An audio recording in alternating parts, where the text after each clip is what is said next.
We're back at the Minnesota State Cattlemen's Convention here in Bloomington, and I am talking with Cody Nelson of Prairie Creek Seeds. Of course, everybody on KLGR has heard the Prairie Creek Seed advertisements. And Cody, it's nice that you had a chance to sit down and talk with us here this morning, or this afternoon. Yeah, thanks for having me.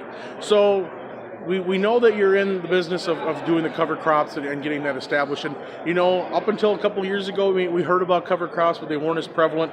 They kind of got put on the map with the Bryce family in Redwood County here last year or so. And now people are talking more and more about it. Is that something you're seeing, going around statewide, that this is just starting to spread? Yeah, we're seeing it definitely statewide and even throughout the entire country, and especially through the upper Midwest. It's really picking up steam. We started out, we had a lot of people that were doing experiments, and now it's turned into, now we know what's going to work, so it's not so much of an experiment anymore. And we're seeing it on a lot larger scale. So now when we talk about cover crops, this is something that you go out to these farms, or you guys go out and you talk to these people and see what works. It's not a one-size-fits-all situation, is it? Absolutely not. We might have different recommendations for different farms and different fields. It's not as easy as if it worked for my neighbor, it's going to work for me, because sometimes we don't have the same soil types right across the fence. So we will go in and do a prescription cover crop in each individual spot, and a lot of our dealers know how to do those subscriptions.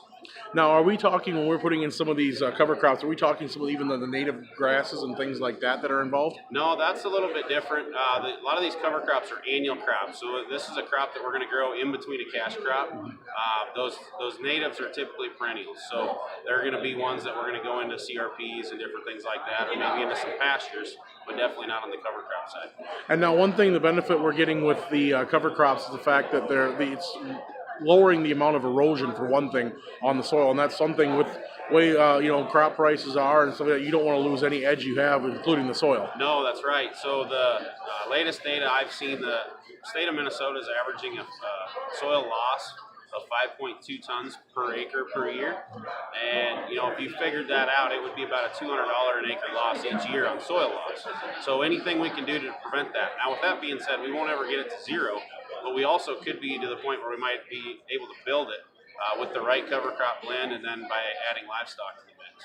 And not just the soil health. the plants, the crops that you're planting on top, like maybe your corn, soybeans, or whatever, are also benefiting from having these other crops down there, correct? Yeah. So with that being said, with all the nutrients that are in the soil, a lot of them are unavailable to the current cash crop due to the lack of rotation.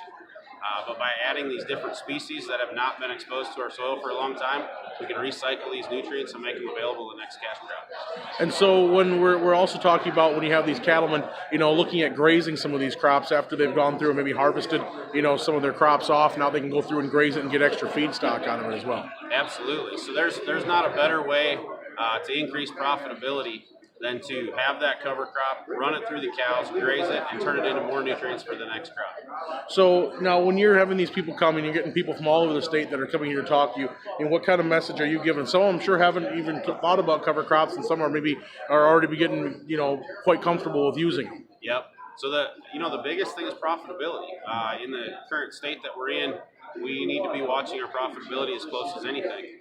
And when we get a chance to extend the grazing period for these livestock producers, especially these cow-calf producers, that's a big thing. And then, like I said, if we can break some of these nutrients free and make them available for that next cash crop for the row crop producers, that means they can lower their input costs for the following cash crop. And now I'm sure there are some people out there, maybe some guys have already started, but looking at 2018 for planting now is definitely want to encourage people to get in contact with you if they want to give cover crops a try. Absolutely. Please look up our website. Our website's prairiecreekseed.com, and or get a hold of us any way you can. You can look us up on Facebook, and my personal phone number is 507-720-2998.